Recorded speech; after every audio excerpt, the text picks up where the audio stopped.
पाकिस्तान और अफगानिस्तान के बीच में एक बार फिर से तनाव चरम पर पहुंच चुका है।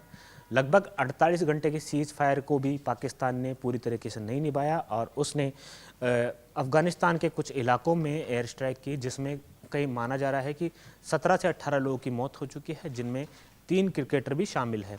ऐसे में इस पूरी घटना को लेकर अफगानिस्तान में जो अफगानिस्तान के लोग हैं वो पाकिस्तान को लेकर उनमें आक्रोश है और साथ ही उनका ये कहना है कि अब जो तालिबान सरकार है उनके द्वारा भी पाकिस्तान को उसी तरह से जवाब दिया जाना चाहिए। और जो तमाम जो घटनाक्रम है उसको लेकर जिस तरीके की बातें की जा रही है वो साफ है कि अब जो तनाव है वो चरम पर पहुंचेगा। सीज फायर पाकिस्तान ने पूरी तरीके से नहीं निभाया है और दोनों के बीच अब माना जा रहा है कि युद्ध की स्थिति और ज़्यादा बढ़ गई है। इसी सिलसिले में हमारे साथ बात करने के लिए मौजूद है हमारे साथ वरिष्ठ पत्रकार रमेश पुरोहित जी। पुरोहित जी, आप काफ़ी समय से इस जो पूरी घटनाक्रम है इस पे ध्यान रख रहे हैं, देख रहे हैं इसको किस तरीके से ये जो पाकिस्तान और अफगानिस्तान के बीच में मूवमेंट बना है डोरंड लाइन को लेकर। पाकिस्तान तो ये तक बोलता है कि सारा जो खेल है दिल्ली से चल रहा है और तालिबान आदेश मान रहा है। तो आप क्या मानते हैं कि जो घटनाक्रम है, कल तक जो सीज फायर की बात हुई थी, सीज फायर को भी उन्होंने तोड़ दिया और एयर स्ट्राइक की, लोगों की मौत हुई और जो सिविलियंस है उस पर पाकिस्तान ने निशाना बनाया। तो क्या मानते हैं कि जिस देश के पास न कोई अपना कोई एयर डिफेंस सिस्टम है, न कोई इसकी कोई आर्मी है, उस पर पाकिस्तान इस तरीके के जो हथियारों से एयर स्ट्राइक कर रहा है और उसका साफ कहना यह है कि पूरा जो दखलंदाजी है अफगानिस्तान में भारत की है। तो आपका क्या मानना है? कर्म के सिद्धांत को अगर हम बात करते हैं तो पाकिस्तान अपने कर्मों के कारण से ये सारी जो है परिस्थितियों से गुजर रहा है। एक ज़माना था 80 के दशक की अगर बात करें तो यही पाकिस्तान और अफ़गानिस्तान दोनों इतने नज़दीक थे और जियोपॉलिटिक्स उस ज़माने की अगर बात करते हैं तो अमेरिका ने पाकिस्तान को यूज़ किया भारत के खिलाफ, अफ़गानिस्तान को साथ में रख के। अफ़गानिस्तान का जो जगह है वो एक इस तरह की जगह है जहाँ पर कि सामरिक दृष्टि से और जियोपॉलिटिक्स की अगर दृष्टि से अगर देखें तो वो बहुत महत्वपूर्ण इलाका माना जाता है। अफ़गानिस्तान की सीमाएं जो है रसिया से मिलती है, चाइना के आसपास का इलाका होता है और अमेरिका मिडल ईस्ट में अपनी जो है प्रभुत्व को कायम करने के लिए इस पर बहुत जो है बारीकी से नज़र रख रहा है। 80 के दशक में अमेरिका ने पाकिस्तान का उपयोग करते हुए, क्योंकि उस समय जो है रशियन जो वहाँ पर अफ़गानिस्तान में कब्जा था तो वहाँ के जो विद्रोही थे यही तालिबान, इस तालिबान को इन लोगों ने सपोर्ट किया पूरा रूसियों को बाहर निकालने के लिए। तो वो जो दौर था उसमें तालिबान को अमेरिका और पाकिस्तान ने जिस तरह से उसको जो है खाद और बीज और पानी दिया, वही तालिबान आज पाकिस्तान के लिए जो है आंखें दिखा रहा है। तो बदलती परिस्थितियों में देखा जाए तो काफ़ी कुछ जो है चेंजेस आपको नजर है।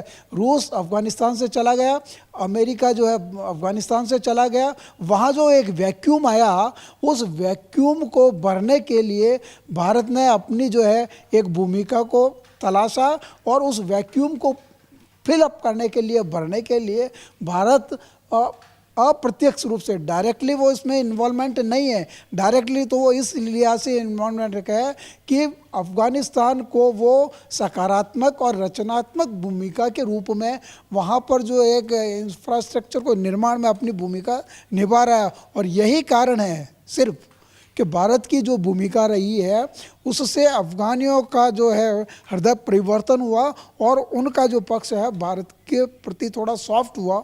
यही कारण है कि जो तालिबान भारत के खिलाफ उस ज़माने में आंखें दिखा रहा था, वही तालिबान अब भारत को खुल करके सपोर्ट में आया है।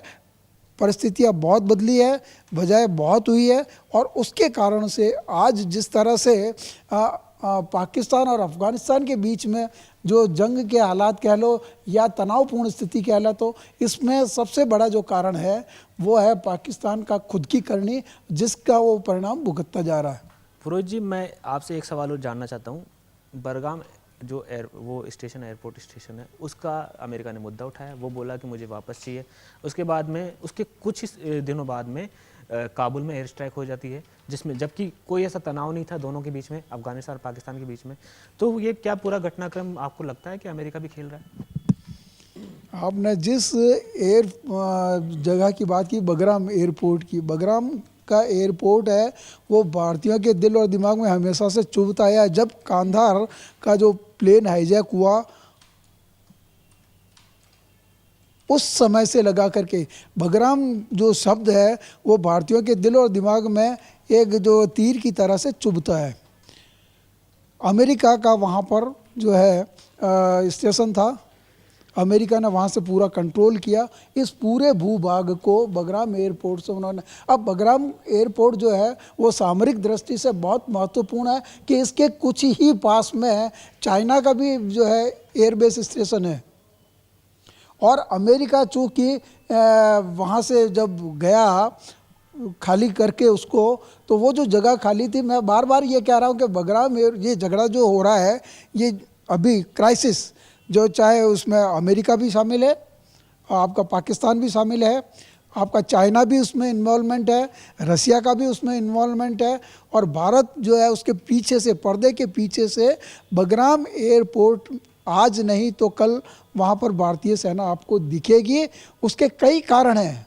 अमेरिका लगातार, ट्रंप पिछले कई दिनों से ये कह रहा है कि बगराम एयरपोर्ट मेरे को चाहिए। बगराम एयरपोर्ट उसको इसलिए चाहिए कि वो चाइना को कंट्रोल कर सके वहाँ से।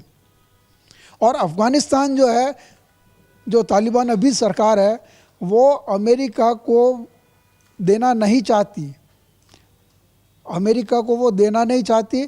पाकिस्तान का इन्वॉल्वमेंट वहाँ पे हो नहीं सकता।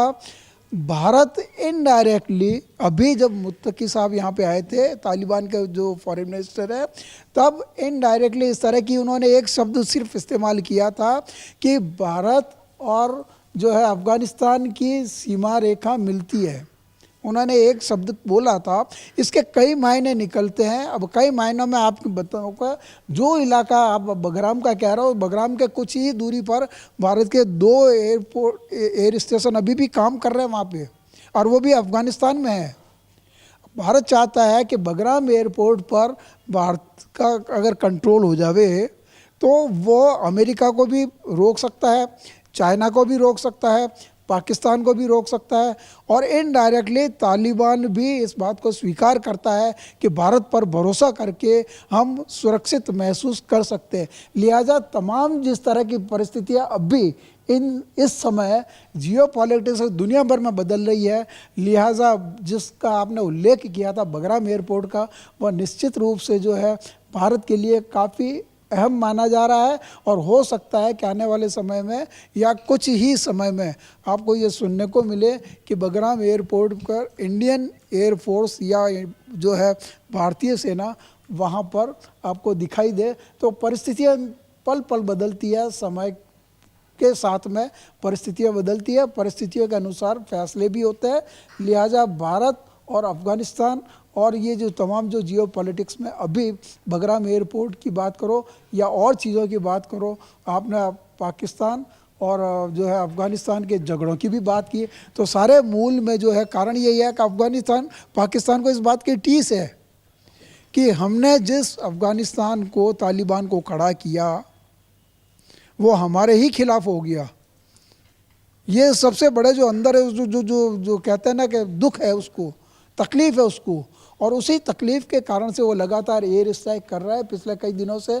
और ख़ास बात यह है कि अफ़गानिस्तान का फॉरेन मिनिस्टर यहाँ होने जब थे उसी समय उसने जो है वो समय का भी आपको देखना चाहिए। तमाम परिस्थितियाँ बदलती रहती है, पल पल होती है, पर आने वाला जो समय हो वो बहुत क्रूशल होगा इस इलाके में। तो आने वाला समय बहुत क्रूशल होने वाला है, क्योंकि जिस तरीके से तनाव बना हुआ है दोनों देशों के बीच में, उससे ये तो अंदाज़ा लगाया जा सकता है कि ये तनाव रुकने वाला नहीं है, चाहे कितनी ही शांति वार्ता हो जाए, क्योंकि जो सिविलियंस को निशाना पाकिस्तान के द्वारा बनाया जा रहा है उसके बाद ये ज़रूर तय है कि अफ़गानिस्तान और तालिबान सरकार की ओर से ज़रूर जवाब दिया जाएगा। कैमरा पर्सन विक्रम के साथ मैं हेमंत शर्मा, जयपुर।